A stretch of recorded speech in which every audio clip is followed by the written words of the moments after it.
Welcome to our 108th podcast. Today we're talking about managing stakeholder resistance to a change. What's one thing you can do to short circuit stakeholder resistance and wire your organization to adopt change successfully? Keep listening to find out. Welcome to Harmonious Workplaces, a podcast about corporate culture, organizational change management, and workplace behavior. Harmonious Workplaces was started by independent consultants to explore and challenge workplace issues and to build better ways of working. It's a blend of theory and practice, grounded in real-world experience, working with organizations of all sizes across a wide range of industries.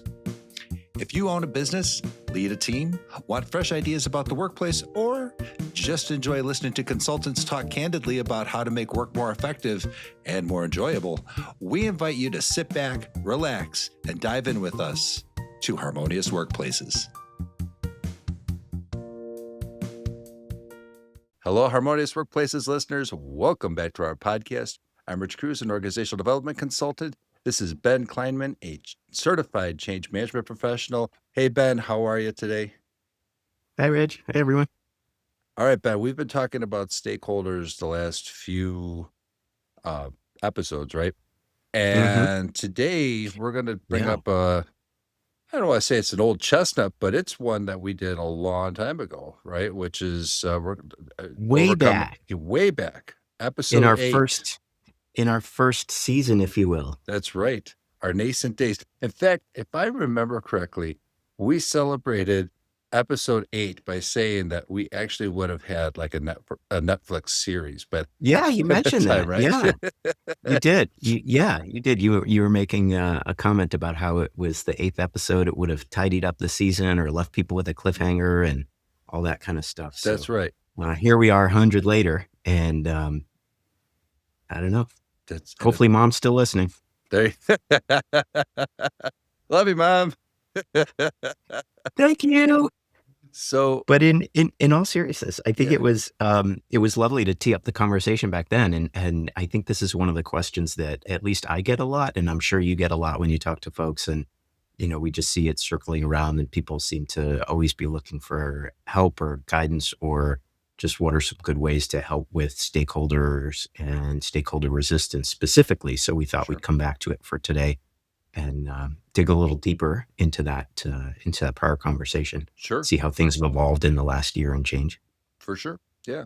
And it's become probably I'm not like on the speaking circuit all the time, but it is certainly the topic that has been the most that's resonated the best with audiences when I've talked about it. But so overcoming the resistance to change, we're going to find resistors, right? Right. And one thing, before we dig in, I think one of the terms I heard a while back was someone was referring to folks that were a little bit uncertain about a change or maybe resisting a change is people who were hesitant about a change. And there was something interesting about that phrasing. It just seemed in part a little softer, but in part it seems like when you talk about resistance to a change, it implies that the use of the term hesitancy implies that there's a bit of a spectrum. Some people are just maybe not sure yet, and maybe the messaging hasn't landed, or it's landed, but they haven't had a chance to absorb it and think through it and really understand the implementation, how it's going to work. And all of that. And that, to me, is very different from someone who says, oh, yeah, I get it. And I'm not at all interested, and I'm going to sandbag it every step of the way. Yeah, for sure. And so it's just sort of interesting how people like to try to expose some of those nuances. And I know that that's not always helpful when you're talking about something. But since we are digging a little bit deeper, I thought we might start to get into those nuances about change resistance and change hesitancy and things like that. Yeah. And so you and I were both at DePaul last fall, right? And we talked. Yeah, you were giving a great presentation. Well, it was. It wasn't just a presentation. We kind of got into things together, right? And so very interactive. Yeah. And the industrial organizational psychology people that were there, the change management people that were there, a lot of what came up there was, the to just kind of further define change resistance, right? It's the emotional and behavioral responses that people have with regard to change. So like you said, that spectrum, which some people have they have an openness to new experiences, and then you have some people who are, that their neuroticism, or their uh, degree of emotional stability, for lack of a better word, may put them Right. into a place where they're like, I'm not as I'm Yeah. not as Or just fear. yeah, right, right, yeah, Mhm, exactly, yeah, mhm. and Yeah, but ACMP defined change resistance as a lack of readiness, not defiance, to what you were saying, right? right, Yeah, right. yeah. And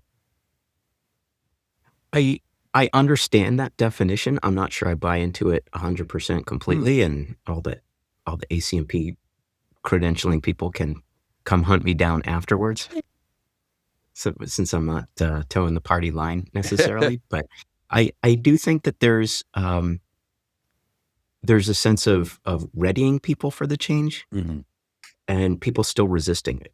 Like, you Sure. can have, I can be ready to paint my house, but I am gonna resist that every step of the way because 'cause I'm not such a big fan of painting my house, Oh, yeah. and I'll have all the tools, and I'll have, somebody has trained me how to do the wheelie thing up and down the walls and all that, the roller, paint roller. I was gonna say, man, you are really talking technical with the wheelie thing.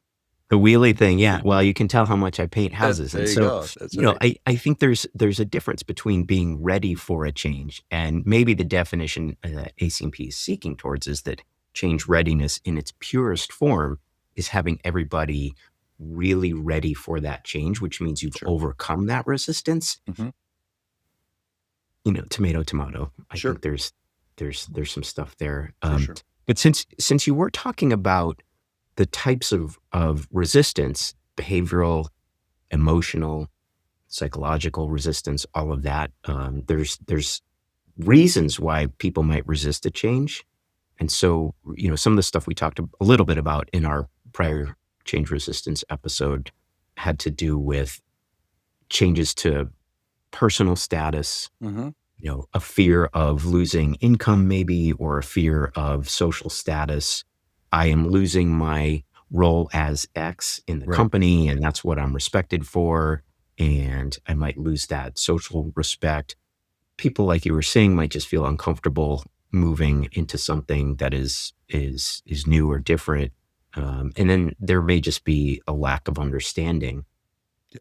Maybe the communication didn't land right, or maybe they just hadn't had the messaging in the right way enough times, and maybe it hasn't sort of percolated through, and they haven't quite understood it yet. Yeah.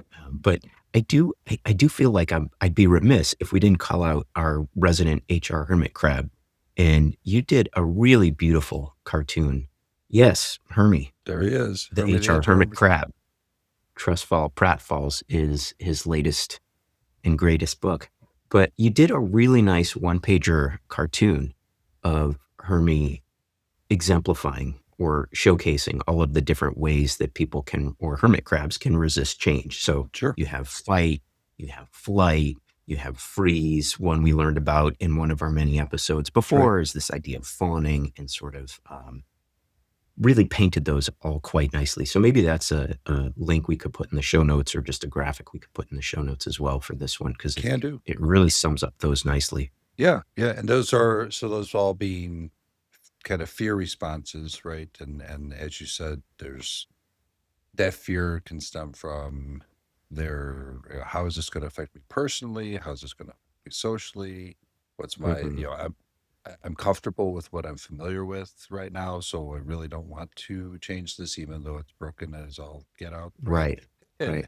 uh, there's a lack of understanding of what's going to happen, and then of course, Right. the one of the big things is, how is everything communicated to me? If it's, I was just finishing reading a book that was arguably done, I'm not going to name the book, but it was arguably done with a lot of artificial intelligence because there was a lot of, it's Oh, not this, it's that type of rhetoric, oh, but wow. Okay. but it was interesting though. I mean, because some of what came out of it was, how, when people feel that something is being done to them as opposed to with, right, Mhm. that can have a pretty profound psychological effect. In fact, the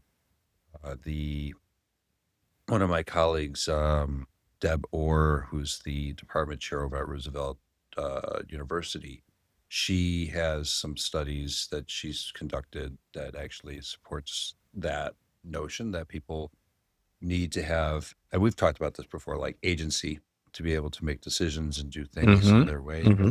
But when they feel like, it is dictated versus facilitated, and we'll be talking about this at ACMP Midwest on April 20th, April 20th. right? Yeah. Right. Not just talking about it, but embodying it, That's helping right. people really feel it. That's the goal. And That's the goal. Yeah. little Hermie will be helping us with that too. Love it. Yeah, cool. Got to make him earn his keep, man. That's right. But yeah, like all of this, like you said, that it comes down to fear and fear responses and how people. Right. And that idea of co-creating, bringing people in and co-creating, giving them a chance to voice their opinions is one of the ways that we have talked about many times as being a good option For sure. to Yeah. help people overcome change hesitancy, change resistance, things like that. Right. Um, maybe before we jump into a break, maybe one of the things we'll just tee up and talk about after the break. In our last conversation about change resistance, Cheryl brought up a really great point about leaders particularly, but anyone who's sort of that change lead or change champion, but really organizational leaders in particular, need to lean in and listen and really try to help people explain why they are concerned about a change or Sure. resisting a change. And they need to understand, they really need to listen and understand why people have that hesitancy, that resistance. And that was just such a good observation. And in particular, it wasn't just listening for the sake of show. It was listening, Cheryl said, so that you can understand those people's motivations and understand why they are resisting a change or why they are hesitant about a change.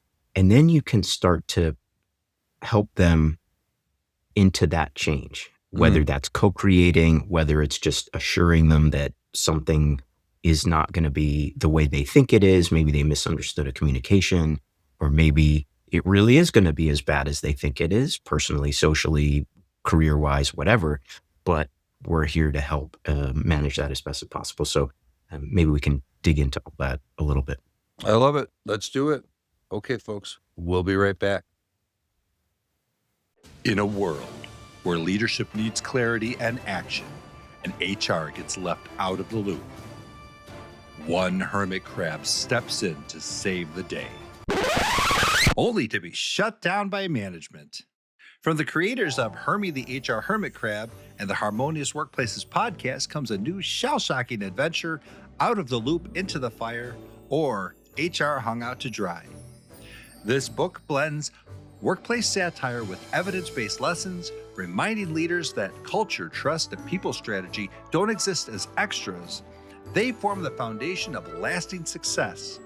Whether you work as an HR professional, a leader, or just someone who has survived a few too many staff meetings, Hermie stories will make you laugh, think, and maybe even change the way you see your workplace. Purchase Hermie the HR Hermit Crab, Out of the Loop, Into the Fire, or HR Hung Out to Dry, now available on Amazon and Ingram Spark.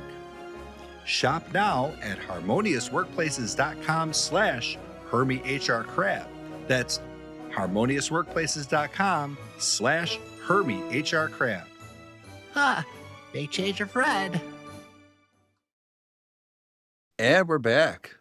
When we were talking right before the break, we were talking about how Cheryl had this great point about leaders needing to listen, not just for the sake of listening, but really listening to understand why people who are hesitant about change or resisting a change Right. might be resisting that. What's their reasons for resisting? What's their motivation? And if you can try to understand that, that goes a long way towards helping you, I don't want to say manage that resistance, but understand better where those people were coming from and then try to help them through that change. And so Sure. um, essentially, it helps you manage their resistance. And so that is really just a really great insight from Cheryl. And the idea then becomes not just going on sort of a listening tour that's just token. Right. You know, you show up for an hour and you listen in a all staff and then you walk away. But this idea Sure. that you're really needing to invest in that. And so that then becomes one of our ways of overcoming change hesitancy or change resistance. This idea that we were talking before about co-creation might be one of those ways, but you would start by listening. You would start by understanding people's concerns. And then you'd say, okay, well, based on their concerns, how do we want to work through this? Is this an opportunity for this person to just get more involved? Are they feeling like they don't have agency? Let's Right. give them some agency if we can. Are they feeling like they're losing some social status, or are they feeling like they're losing some kind of personal status? Let's see if there's a way to give that to them in the new state, right? So you were saying before, somebody might resist a change even though they know something is broken as heck. Well, that might be because they were the person who was the duct tape hero. If there's a way for them to be the new hero in the new state, maybe we can help them latch onto that. Sure. Uh, Sure. all That- of that. And go ahead. Yeah. No, I was just going to say, I mean, not only does it seem like evidence, research, scientific research supports that, that listening to understand um, in order to gain insight into why people are resisting, then, helping them to change their behaviors and their reactions and perceptions to things. But it also, honestly, it seems like an age old philosophy, doesn't it? I mean, I kind of think back to like Stoicism, where we listen to understand, and there's temperance to at things in moderation, and using wisdom to make Mhm. decisions. But that it seems to me like this is kind of not new stuff, but yet we still today in 2026 we're still talking about Right. how do we listen to understand, and how do we use that to make better decisions. Right. Well, I always just love that quote from Stephen Covey: seek first to understand, Right. then be understood. For And, sure. he came a little bit after the Stoics, but Well, I think that's still a great one. absolutely. Yes, that makes It's great. yeah, for sure. Yeah. And that So, and that a lot I think that aligns a lot with, I mean, there are so many different change models out there. mhm, You mhm, know, to some extent, that seems to be a shared, a common thread among a lot of them right, is, right. yeah, I would be a little scared of any kind of a model that didn't have some kind of understanding of what is our state now, right, where are we going, and how are we going to get people from point A to point B. mhm, And if that getting people from point A to point B didn't involve some amount of listening and helping people along that journey, I would find that to be a pretty um, untrustworthy model sure, unless I really understood why they weren't doing that. Like if it's a dictatorship and the right, only reason that you have that is to keep people alive. Like I've never served in the armed forces, but I could imagine that in some scenarios, you just have someone saying, this is the way it's going to be. And we're going to do this way because I said so. And at the end of the day, it's about keeping your troops alive. I could kind of understand that. Or maybe something closer to my world would be in a surgery. sure. we might have the surgeon in an operating room is kind of like the be all end all of decision making. And so if that surgeon says, this is the way we're going to approach this surgery, I need you, and you to do your parts. We're going to keep this patient alive, but we're also going to help this patient get better. I could see that being something of or maybe an ER, emergency room is a better idea. Yeah. But those are unique situations, and you're not quite helping people through a change there. Sure. In some ways. Yeah, exactly. I'm rambling. I'm totally rambling. No, but I think you're not at all. I mean, so yeah, those high reliability situations where you have to be, whatever change is happening has to be done in a certain way with a certain degree of compliance. I mean, that yes, there's some degree of you have to do it this way, but you can still find people who are resistant to that because they're like, oh, I have other ideas or, Right. whatever. Right. Right. So, Right. I mean, sometimes that, leveraging that expert power and not to mention that, the given power that, a leader has makes sense in that particular, so that the command and control Right. model Right. it has its place. Right. But there's still a vision that, in any kind of change, right? There's still this vision that has to be shared to, get people Right. to move along. And again, I don't want to speak for the armed services, but in healthcare, in most cases, you're tinkering with the model, you're changing the model, you're changing what the current state is, what the future state's going to be, a little bit outside of that doing situation. So you wouldn't change how you approach surgery in the middle of a surgery. You'd have plenty of time for people to talk through what's the new way, to train on the new way, to understand their roles in the new situation, to practice that many times. And then you'd maybe simulate it and see how it went. You'd have plenty of opportunities for people to weigh in and say, well, maybe we should do this differently. Maybe we should try this or this or this. Rarely would you ever change it mid-surgery, if that makes sense. Sure. One of the things, you look like you were about to say something. I was going to say something real quick. Yeah. Just about, and I did not serve either, but in this other recent book that I read on leadership, they did discuss a model that was, or a study that was done among submarines, or actually a specific submarine, where people have very defined roles, right? And specifically in an emergency situation, such as a fire, right? So if in a fire, certain people were trained in handling the fire situation, right? But what they found was that those people could be all the way on the other side of the craft, and and literally nobody was allowed to do anything. So command and control said nobody was allowed to do anything until these guys arrived on the scene and did something. Oh, wow. And so the leader in charge, I cannot remember if it was an admiral or something like that, but the person in charge was like, okay, hold on. How can we make this better? And there was actually some degree of agency given to the staff there that said the person who's closest to the fire is the one that starts the process, right? So, Right. Right. there was there is sometimes some degree of that in a high reliability situation where if there's a way of mitigating problems, right?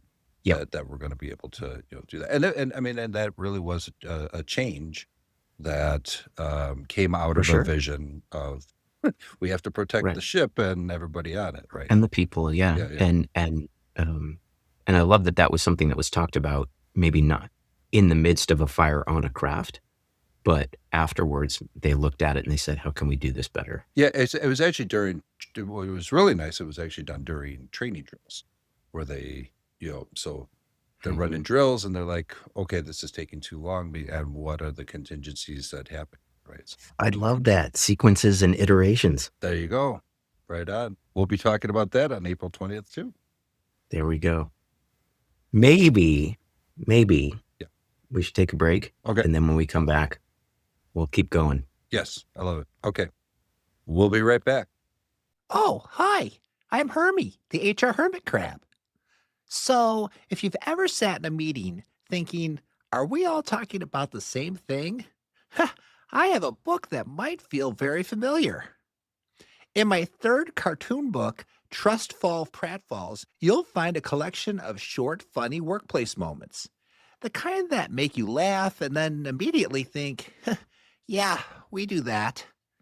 We cover things like unclear priorities, communication that somehow creates more confusion, leaders who mean well but miss the mark, and employees trying to make sense of it all.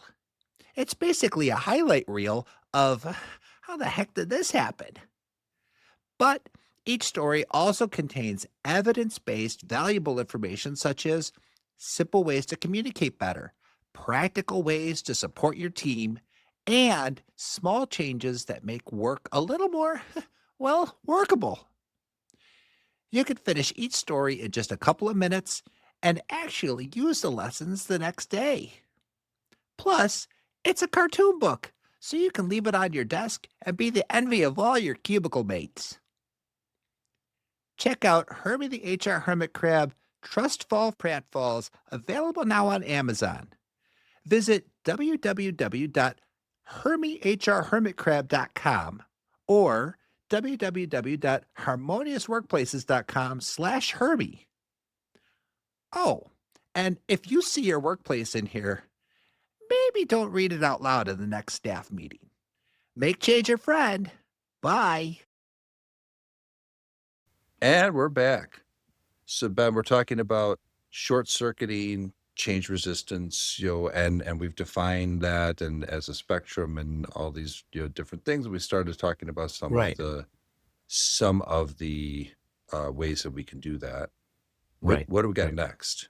And just to start summing up a little bit, it all seems to stem from listening and helping to get people to explain their why. Why are they resisting? Right. And sharing with them the organizational why. Why are we doing this change? And having that conversation and trying to bring those into some kind of alignment.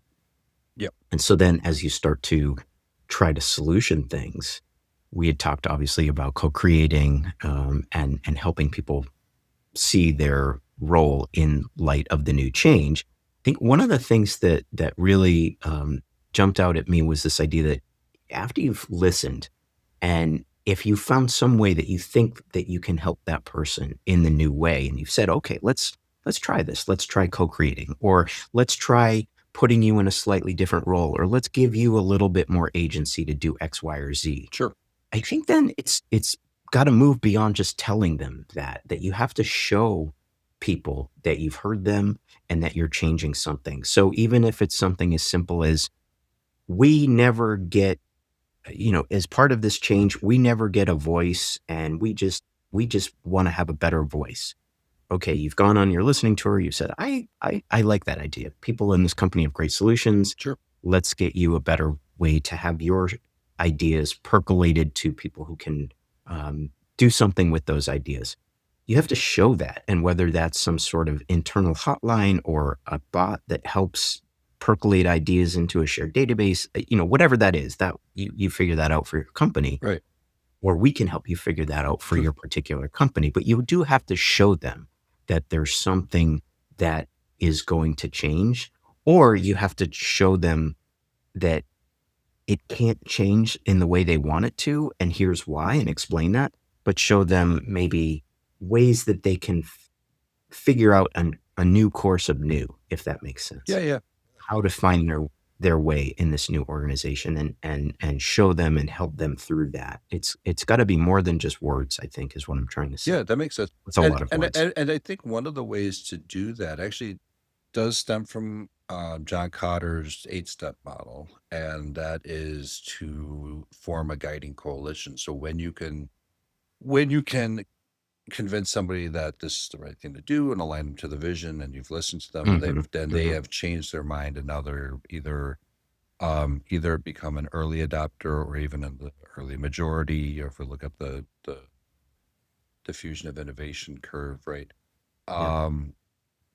Putting them on this coalition gives them some ability to not only have voice, so they have their voice, but they also become part of the social model to help other people to come on board, right? Because they're socially Right. connected.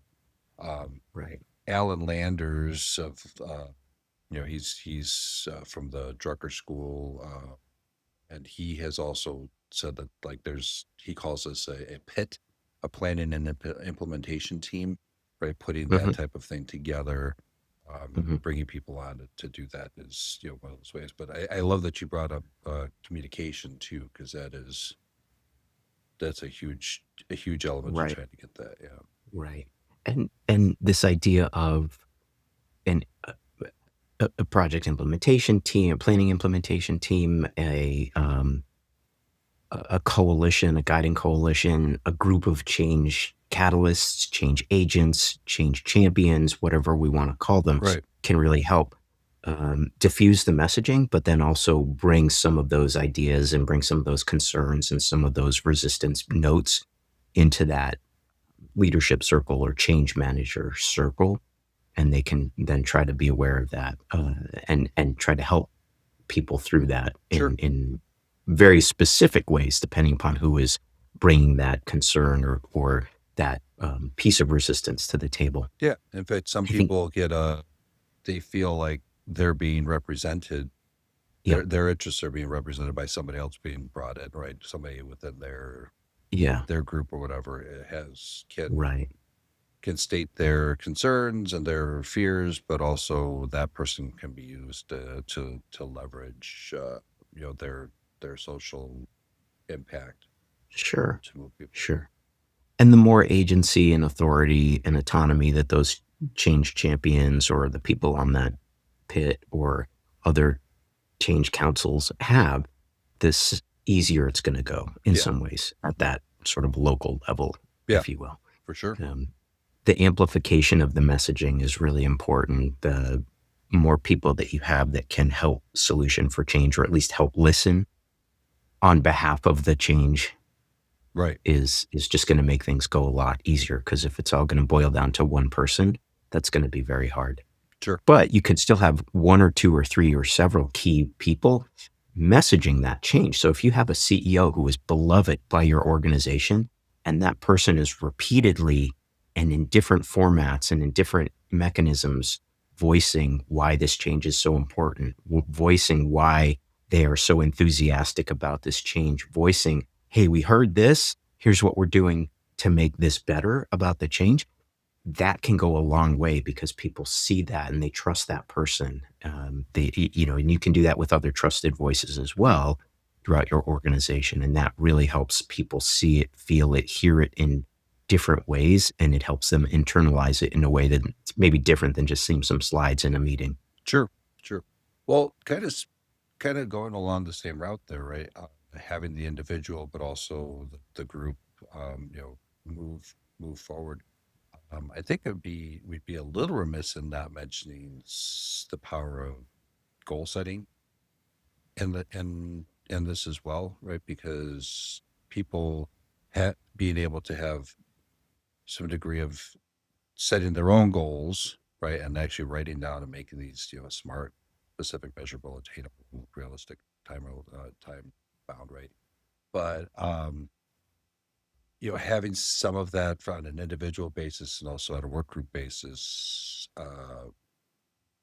have you seen that work well within the change initiatives that you've done?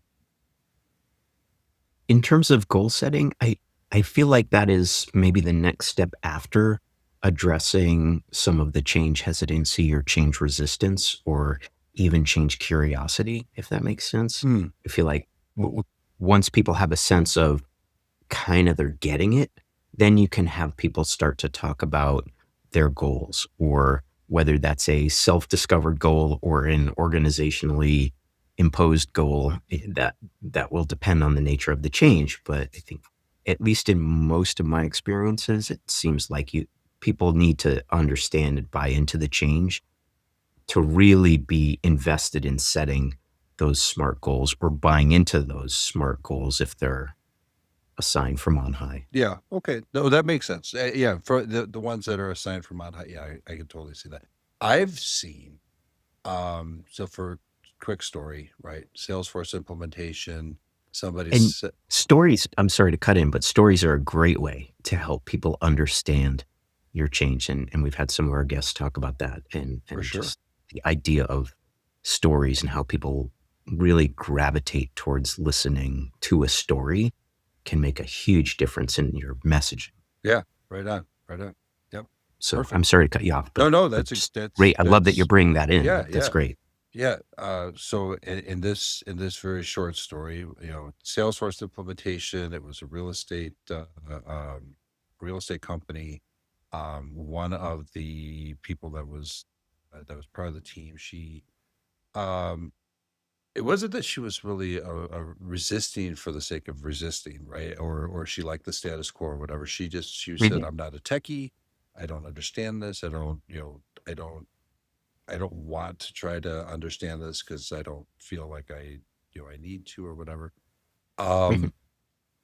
Um, in some individual coaching, right? We did set some learning goals, and of course, there's the expectation of well, in order to be effective in your job, you have to be able to use this so that we can monitor performance and all that, right? So, there is some of what's in it for me, right? That had to go in Mhm. there. Sure. But Sure. setting, yeah, I mean, certainly would have been putting the cart before the horse in terms of like setting performance goals for her, but setting some of the learning goals of To here learn about the change. to learn about the change, right? Oh, And, yeah, that's great. and to develop some, so from ADCAR, right? Develop some of the ability part of this was okay. We need to build your skills. We need to build so you're aware. We need to build the desire part to get to ability, right? And that knowledge area is where we're lacking. So let's build these learning goals to get to there. And within, I think it was about 3 weeks or so, of self-guided training, which is, from a um a kid, eh, try to get the word. It's not pedagogy, it's andragogy. Andragogy is adult learning, right? And so from there, it's the self-directed type of learning that she was doing. Um, and then coaching along the way to make sure that by the end, the self-efficacy was there. By that time, she was bought in, not only bought in, but became kind of an ambassador for the program because she's like, I understand this. Oh, I can actually show somebody else how to do this, and so on and so on. So it was, That's so cool. yeah, small story, but I think that one stuck to me because I was like, oh man, I got that one. That this kind of That's she could have great. been a laggard, and now I got her to be a part of that guiding coalition. One of your change champions, Yeah, part of that guiding coalition. yeah, That's great. Small story, but big word. yeah. Andragogy? Andragogy. I just learned that one. I was this old when I learned that one. Professor. I Woo! was like, adult pedagogy doesn't sound right. It's andragogy. I think that's, I don't know where we go from there. The I think phrase we that just, pays. I think we're done. Well, actually, Ben, we are at time, so I would love to continue talking about managing change resistance because there's a whole heck of a lot more we can talk about, right? There's always more. Yeah. Yeah. And I would love to hear what people find works, what people have tried that has crashed and burned horribly. And that also is a good way to learn. If there are comments or suggestions, yes. Like the dumpster fire and The dumpster fire from our second book. that's right. Yeah. Yeah. If you're not comfortable sharing with us, please share with our resident HR hermit crab, and Hermie can answer your questions and either give you credit for that or answer them anonymously. That's right. But really, the comments and suggestions would be fantastic. Absolutely. And so, in terms of that one thing, Rich, that we promised at the top One that thing. you can do to short circuit resistance and help your organization adopt change successfully? What is that one thing? I think you nailed it with, listening, listening. And so that, large part came from, Cheryl's discussion that earlier session there, but Hmm. that listening part is, I think, a huge component to this. But Yeah, listening to what you said about Stephen Covey, right? To really understand right before hmm being understood. Yeah. and I think there's a level of empathy there. Stephen Covey didn't say it. I don't know if the Stoics said it, but there's listening with some amount of empathy.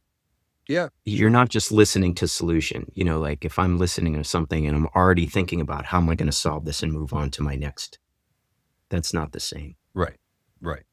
I think that's where from the Stoicism side of things, and I'm not a Stoic by any sense of just it just came to my mind, but that Yeah, moderation, temperance, right? For so the emotional stability component, and then the wisdom to be able to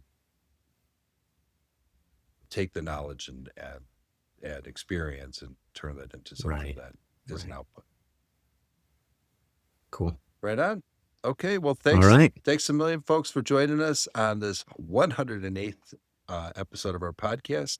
We'd love to have your comments. Please like us, comment, share wherever you find us. Go to harmoniousworkplaces.com/ask Hermie if you want to get Hermie to solve your problem for you. And Free of charge, that's too. right, free of charge. He's a very generous hermit crab. He sure is.